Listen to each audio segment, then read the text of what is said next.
The Florida Gators have won what might have been, what definitely should be the last game of the Billy Napier era in Gainesville.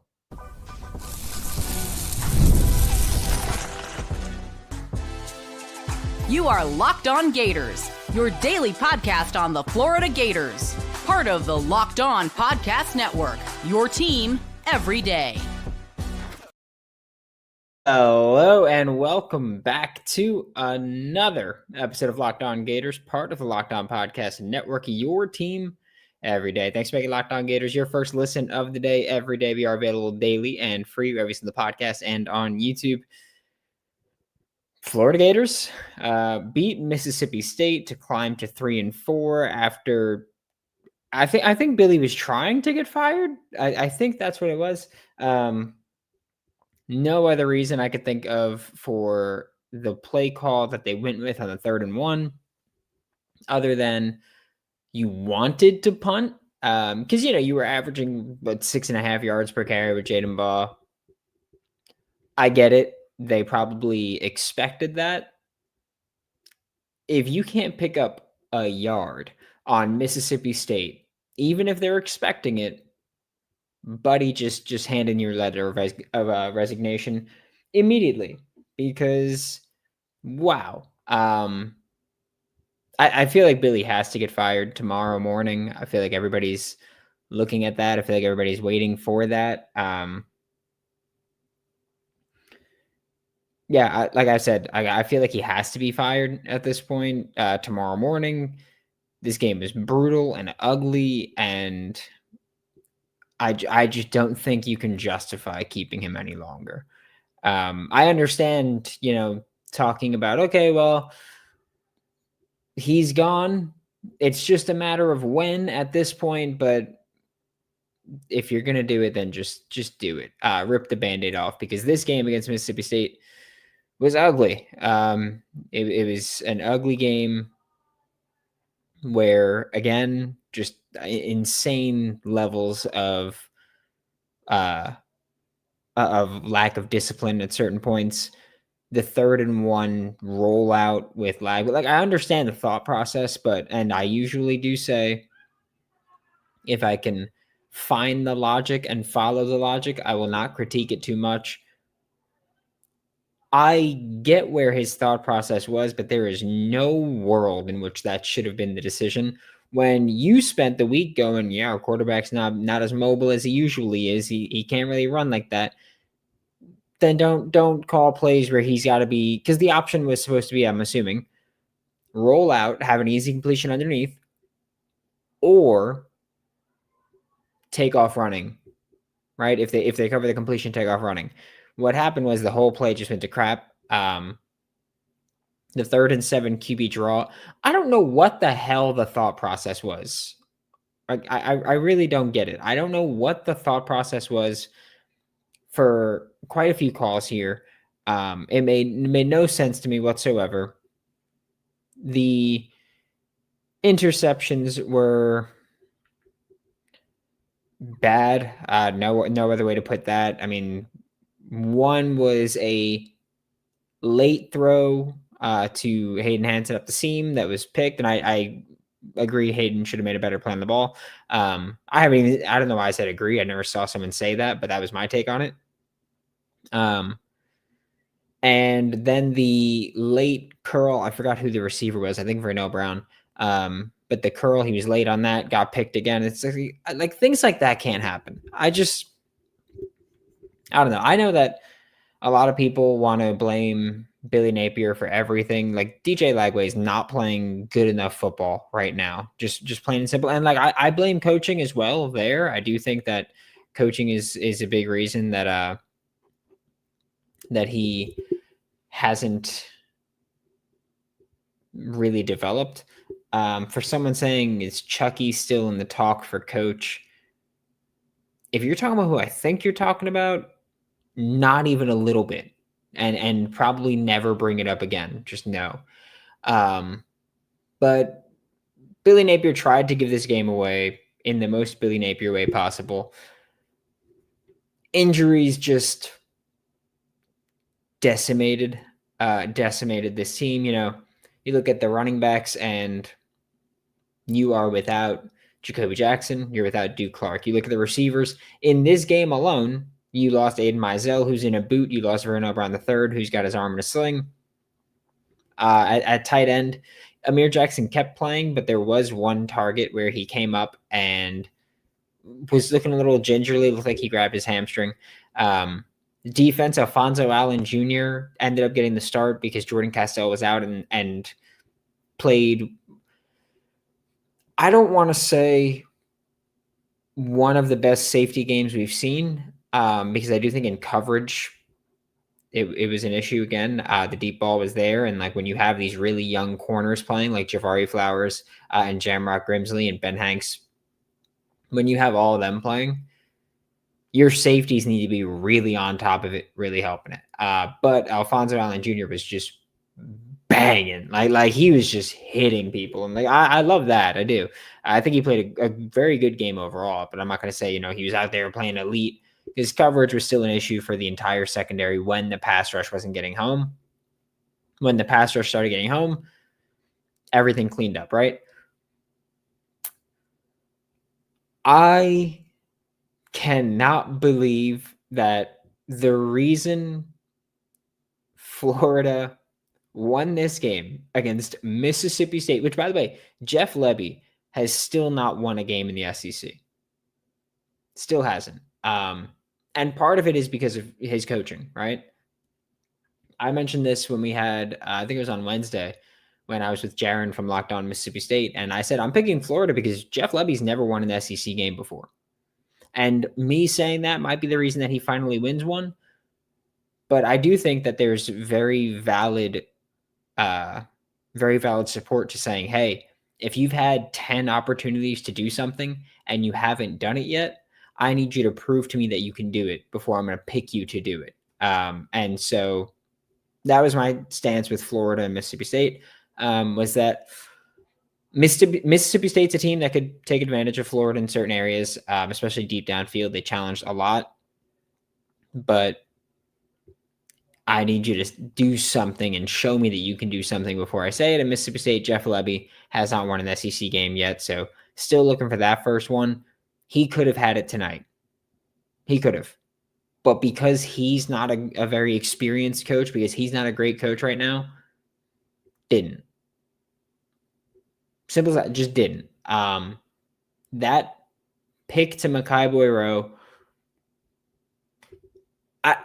I don't know why you were throwing the ball there in that situation.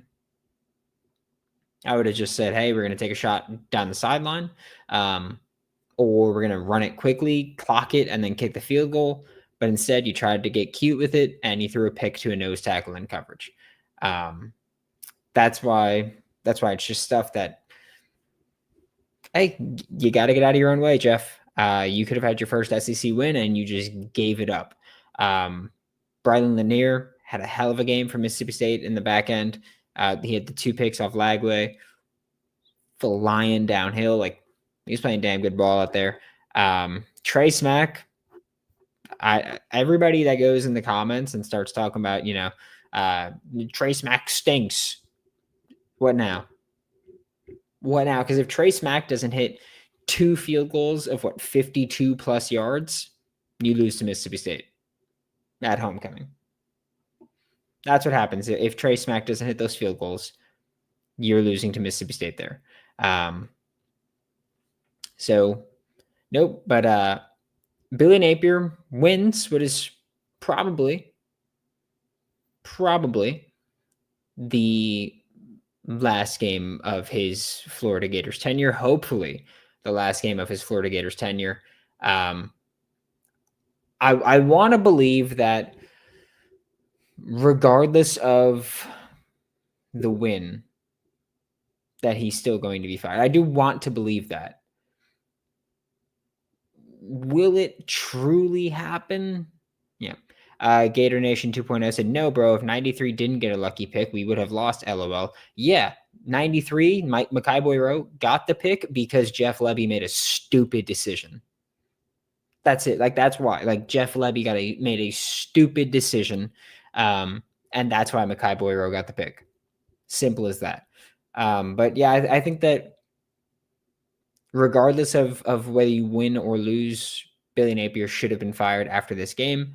Going into the bye week, like now is the right time to do it. And if you're not going to do it this week, then I don't see so much of a point of getting to that second bye week without it. Strickland said today during homecoming events, Napier is safe. Maybe. But maybe not. A lot of guys are going to say things. Why the hell did Napier pass the ball on 3rd and 1 with 147 left? I don't know. I think he was trying to lose the game at that point, which is a joke. I don't actually think he was throwing the game at any point. But this is just one of those moments where for Florida, it's just ugly football at times, right?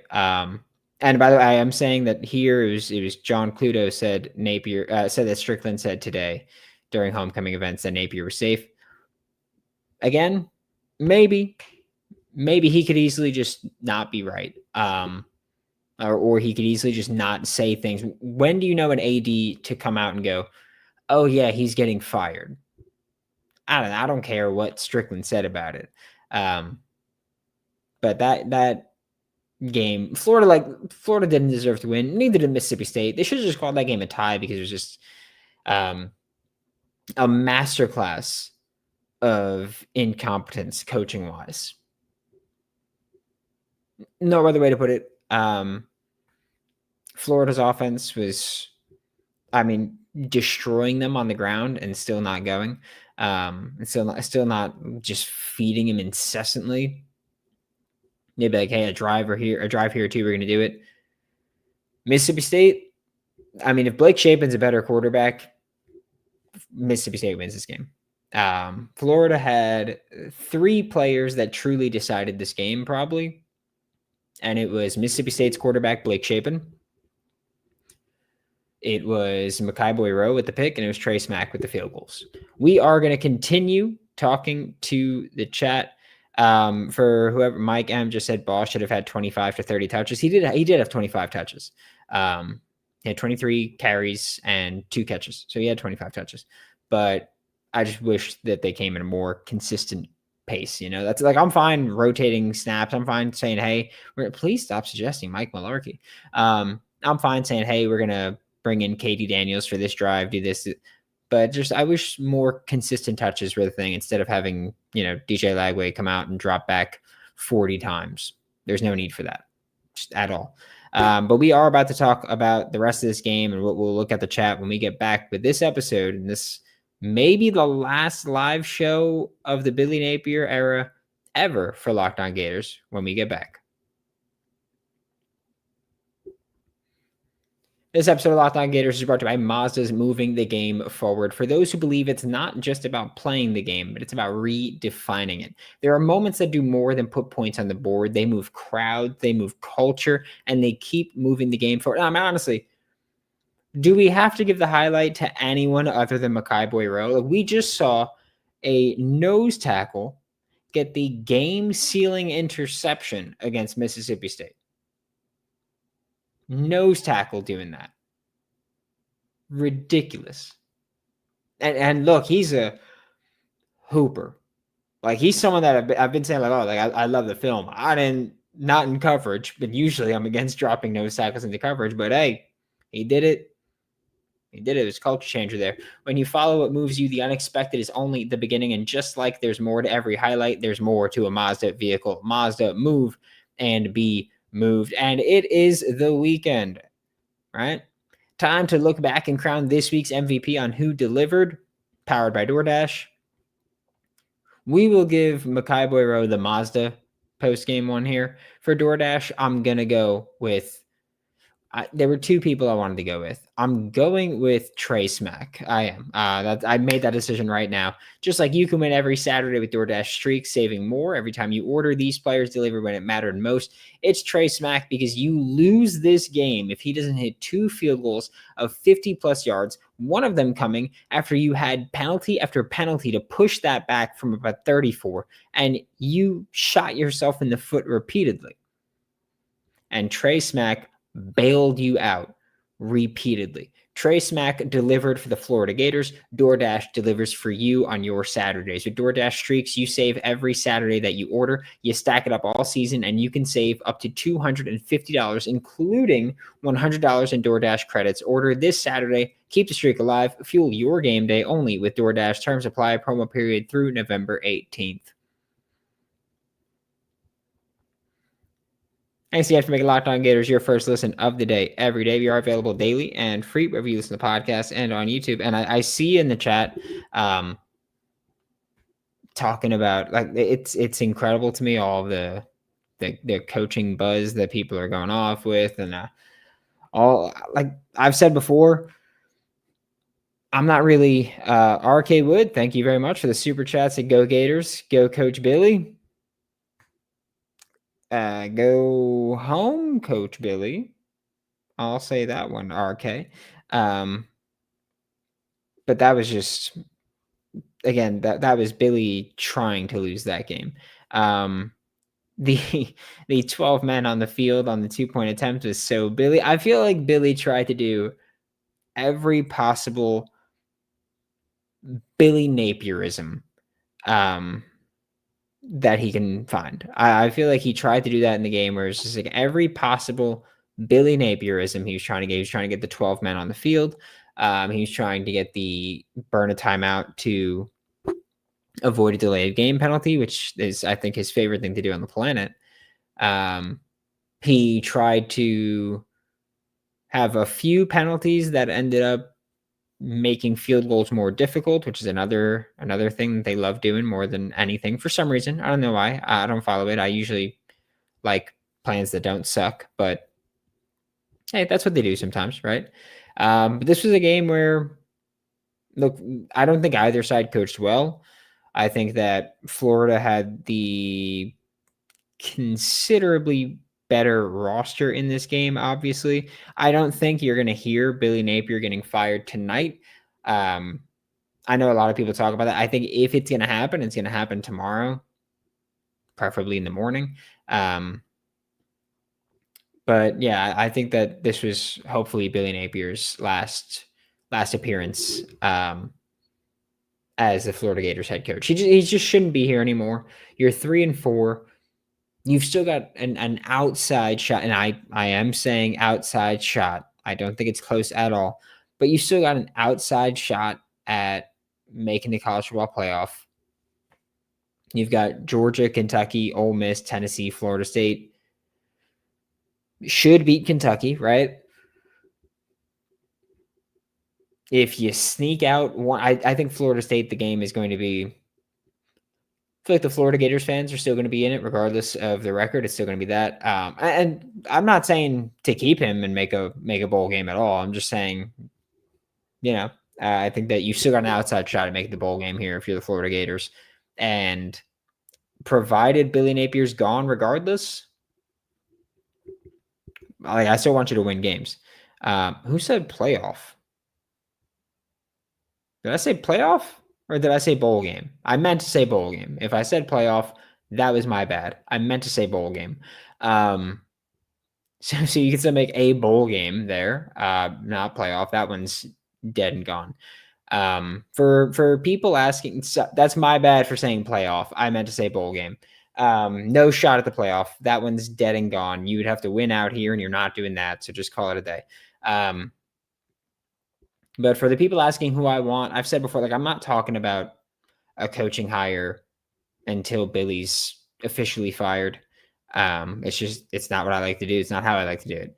But this game was a perfect example of having a talented enough roster to win games, even when your coaching staff is failing you, or even when your head coach is failing you. Because I don't want to say the entire coaching staff, right? I think that the defensive coaching staff, including the DBs, I feel like it was just a very unfortunate circumstance. And people could say, I don't value a 6-6 bowl game eligibility.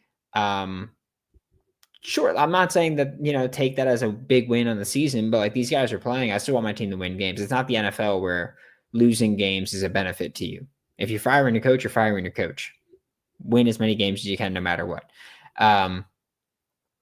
But I think that for Florida's defense, a lot of it came down to your secondary was by the start of the second quarter, your secondary was down, or we'll say, because Devin Moore got hurt, I believe it was in the first half still, but later in there. But by halftime, you were down 4 of your 5 starters in the secondary, with Bryce Thornton being the only one there, the only one staying.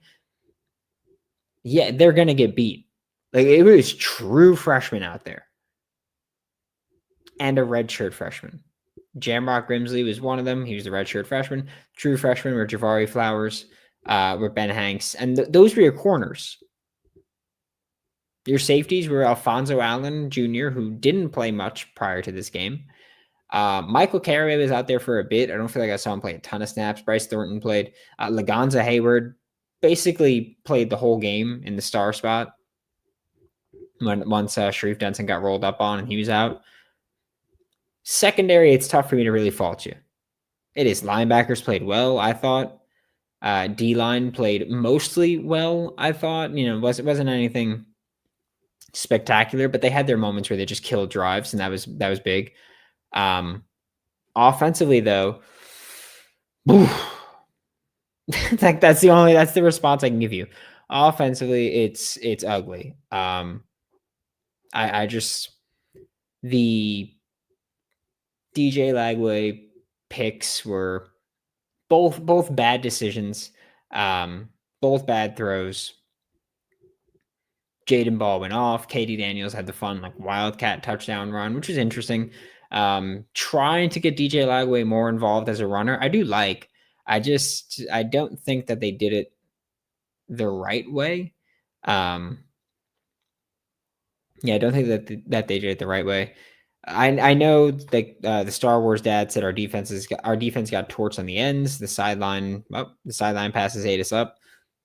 Yes, but I also feel like part of that was because they kept taking the top off the defense. And these young guys, they don't know how to fit screens and runs yet just so much, which is why I think Mississippi State kept trying to run wide for a bit.